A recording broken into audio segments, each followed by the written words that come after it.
Dictation start होगा 5 second बाद।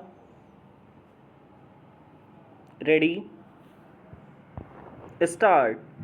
Israel की ओर से अपने गैस फील्ड साउथ पोर्स को निशाना बनाए जाने के जवाब में ईरान ने जिस तरह सऊदी अरब, कतर और कुवैत की रिफाइनरियों पर हमले किए, उसके बाद कच्चे तेल के दाम बढ़ने ही थे।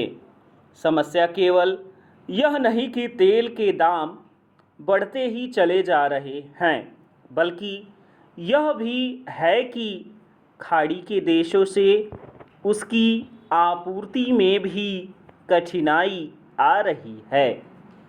तेल के साथ गैस की आपूर्ति में भी मुश्किलें पेश आ रही हैं।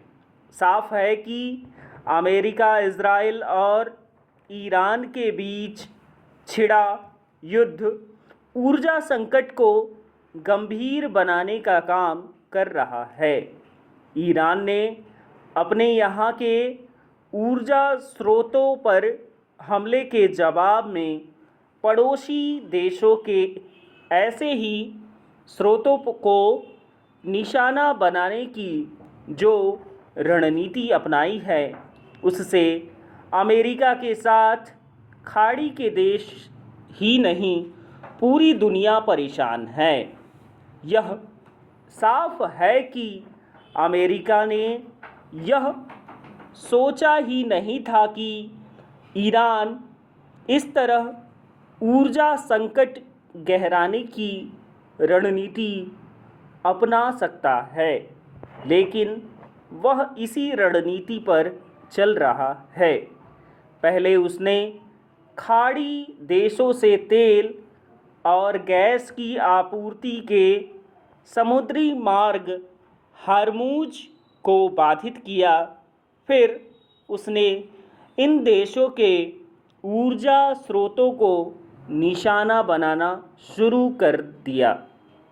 ईरान ने खाड़ी देशों के कुछ ऊर्जा स्रोतों को तो इस तरह निशाना बनाया कि उसने तेल और गैस का उत्पादन ही ठप हो गया है।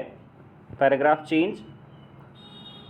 चूँकि तेल और गैस के उत्पादन में कमी के साथ उसकी आपूर्ति भी बाधित हो गई है, इसलिए पूरी दुनिया को ऊर्जा संकट की तपिश झेलनी पड़ रही है।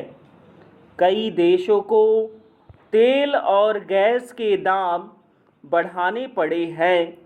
कुछ देशों में गैस की किल्लत होने से घरों में खाना बनाने के साथ साथ छोटे बड़े उद्योग चलाना भी कठिन हो गया है। तेल एवं गैस के दाम बढ़ने और उनकी आपूर्ति प्रभावित होने से दुनिया भर के शेयर बाज़ारों में गिरावट भी देखी जा रही है। एक तरह से ईरान पर हो रहे अमेरिका एवं इजराइल के हमले और उनके जवाब में ईरान की कार्रवाई वैश्विक हितों पर तगड़ी चोट पहुंचाने का काम कर रही है। वैश्विक हितों के लिए यह जो गंभीर खतरा पैदा हो गया है, उसके लिए सीधे तौर पर अमेरिका जिम्मेदार है।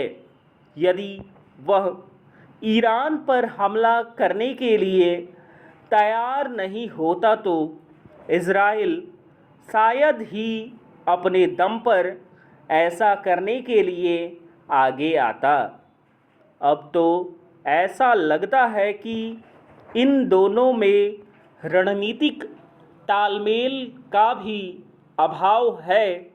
इसका संकेत इजराइल की ओर से ईरान के गैस फील्ड को निशाना बनाए जाने पर अमेरिका की असहमति से मिलता है।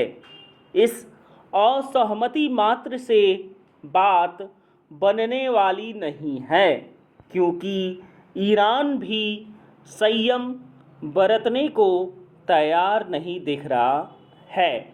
अब जब पश्चिम एशिया का संकट विश्व का संकट बन गया है, तब भारत समेत विश्व के सभी समर्थ देशों को इस युद्ध को बंद कराने के लिए सक्रिय होना चाहिए और इसके लिए अमेरिका पर दबाव बढ़ाना चाहिए।